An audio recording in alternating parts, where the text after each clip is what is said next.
Hey guys, it's Sarah Ockler, author of 20 Boy Summer and Fixing Delilah, and I just wanted to say on the contempt.com today that I've been overwhelmed by the support online from total strangers and people I've never met or only met online, just fellow book lovers and librarians and readers. Just the outpouring of support in the wake of the Wesley Scroggins Republic, Missouri challenges of 20 Boy Summer, Speak by Laurie Halse Anderson and Kurt Vonnegut's Slaughterhouse-5, along with a lot of curriculum stuff in the school district. You guys have been awesome, and people have just been sharing their stories, and all as part of the Speak Loudly Twitter campaign, and it's just been amazing.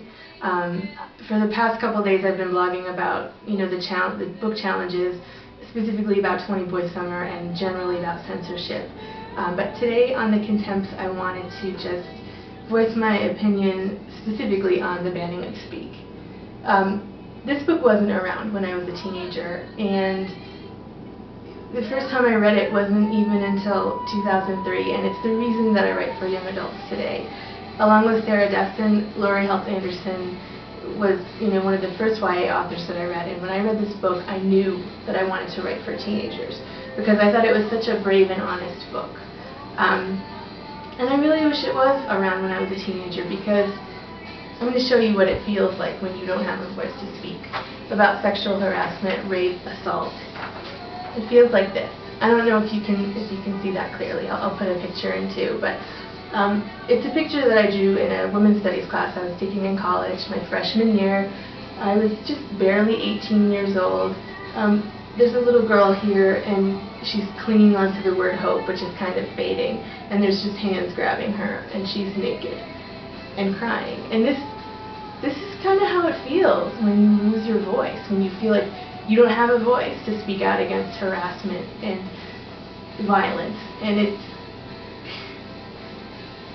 when I was in college, I was actually being stalked by this guy who started out just being like a friendly guy who came into this little convenience store that I worked in on campus with his friends late at night. I worked the late shift, usually until 3 a.m.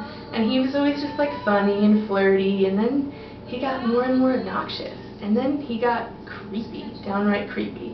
He started threatening me. He started telling me all of the sexually violent things he wanted to do to me. And then he said he was going to start waiting for me after work. That scared the hell out of me, but I didn't know what to do about it. I was talking with my RA, and turns out she worked for public safety, and when I said his first name, she froze. And she said, "You need to report this immediately, because the public safety investigators were already building a case against this guy. There were other harassment issues, drug issues, violent issues." So I finally got up the courage to report it to public safety, but the guy didn't really believe me, the investigator. He told me that a pretty girl like me shouldn't be working in a store late at night. He told me that I should smile more and not look so sad and show off my pretty smile. And I just felt like once again my voice was taken away from me. My roommate was with me, and she just really fought for me and stood up for me and just basically tore this guy a new one. But in the end, he told me the only thing I could do was to take the creepy guy to court, and where it would be my word against his. I left there devastated. I didn't know what to do. I had nowhere to turn. The guy was still being a creep. He was still following me. He was still coming into work and harassing me with his friends. And I just felt powerless. I felt like, where can I even go with this? Finally, my father actually called Mr. Public Safety and tore him a new one, and I guess that tearing of a new one was a little more powerful than my roommates, because the next thing I knew, I had 2 police escorts. They would walk me to and from work, and from my dorm room to work every night, and they were on call for me whenever I needed them. I also had a good group of guy friends that would come in shifts basically every 15 minutes into my job and check on me, and I had to carry mace. But still, this creep was wandering around campus causing trouble. Finally, my women's studies professors got involved, and they hooked me up with the American Civil Liberties Union, who were already apparently building a case against this guy because he had harassed other women much more severely than the verbal harassing that he was doing to me. He locked a girl in an elevator and exposed himself and threatened her, and whatever he did to another girl, she wasn't able to say in front of us in the group meeting. so I can only assume the worst. And I just remember feeling so, again, just like I had no voice, nothing to speak of. And if it wasn't for my friends and my dad and my roommate, you know, and everyone who kept fighting for me, and my women's studies professors, and these women are part of the ACLU, I just would have felt completely lost. You know, it's just such a horrifying experience. And to me, he was just threatening me. He didn't physically do anything.